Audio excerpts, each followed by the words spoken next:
देखिए, दिल्ली यातायात पुलिस ने काफ़ी विस्तृत इंतजाम की योजना बनाई है, जिसके तहत एक विस्तृत यातायात निर्देशिका जल्दी ही जारी की जाएगी।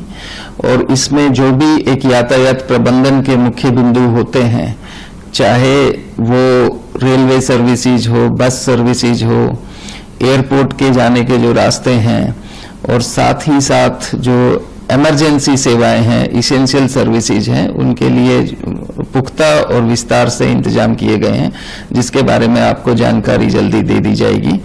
अब जैसे एम्बुलेंस सर्विसेज हैं, उसके लिए हमने प्लान किया है कि हम एम्बुलेंस असिस्टेंस कंट्रोल रूम जो है, जो लोगों के लिए बनाएंगे, जिसमें जो भी जानकारी है और साथ के साथ एक जो फैसिलिटेशन है कॉरिडोर का, वो हम करेंगे। एसेंशियल सर्विसेज पूरी दिल्ली में कहीं पर भी प्रभावित नहीं होगी, उनको पूरी छूट होगी आने जाने के लिए।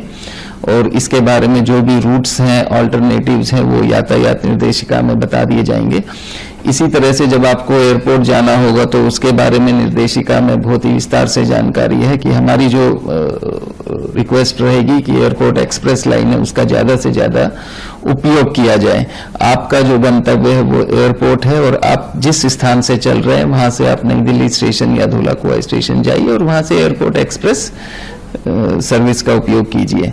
इसी के साथ बस सर्विसेज जो है, रिंग रोड से दिल्ली बॉर्डर की तरफ में सारी बस सर्विसेज चलती रहेंगी। इंटरस्टेट बस सर्विसेज के जो टर्मिनेशन पॉइंट्स हैं, उसके बारे में भी हमने योजना बनाई है। तो इसी तरह से रेलवे सर्विसेज भी जो है वो चलती रहेगी। सिर्फ 10 तारीख को कुछ समय के लिए प्रभावित होगी, जैसे 15 अगस्त और 26 जनवरी को हम लोग तैयारी करते हैं, उसके बारे में आपको जानकारी दे दी जाएगी।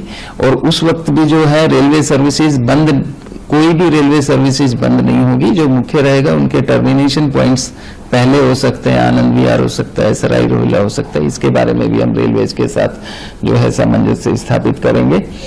और जो इसेंशियल सर्विसेज हैं वो चलती रहेंगी, चाहे वो आजादपुर मंडी हो या मिल्क सर्विसेज हो, मेडिकल सर्विसेज हो। और बाकी जो है, अगर आप नई दिल्ली के अंदर भी अगर आप एयरपोर्ट से आ रहे हैं, आपके पास एक ऑथोराइज्ड आइडेंटिटी है, अगर आपकी होटल की बुकिंग है, आपका निवास स्थान वहाँ पर है, तो आप किसी भी साधन से, टैक्सी या टीएसआर से आ सकते हैं।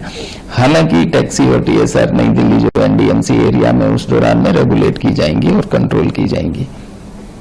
सर, जिस तरीके से पूरी यहाँ भी कई सारे अस्पताल हैं जहाँ पे इसेंशियल एम्बुलेंस वगैरह चलती होगी, एनडीएमसी एरिया जो है हम नियंत्रित जोन बनाएंगे।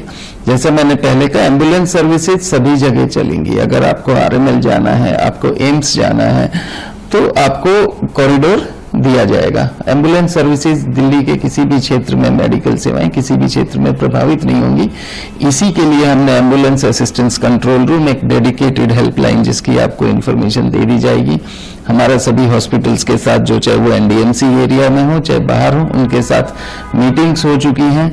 हमने करीबन 20 जंक्शंस आइडेंटिफाई किए हैं जहां से एम्बुलेंसेज का आवागमन ज्यादा होता है। वहां पर हम लोगों का जो है यातायात कर्मियों का डिप्लॉयमेंट सिर्फ एम्बुलेंसेज को फैसिलिटेट करने के लिए होगा।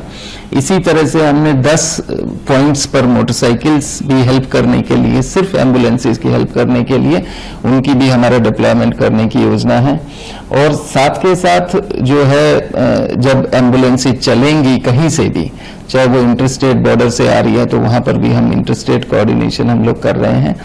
और इसके तहत फैसिलिटेशन जो है उनके लिए, जिसे free and hassle free facilitation करवाया जाएगा।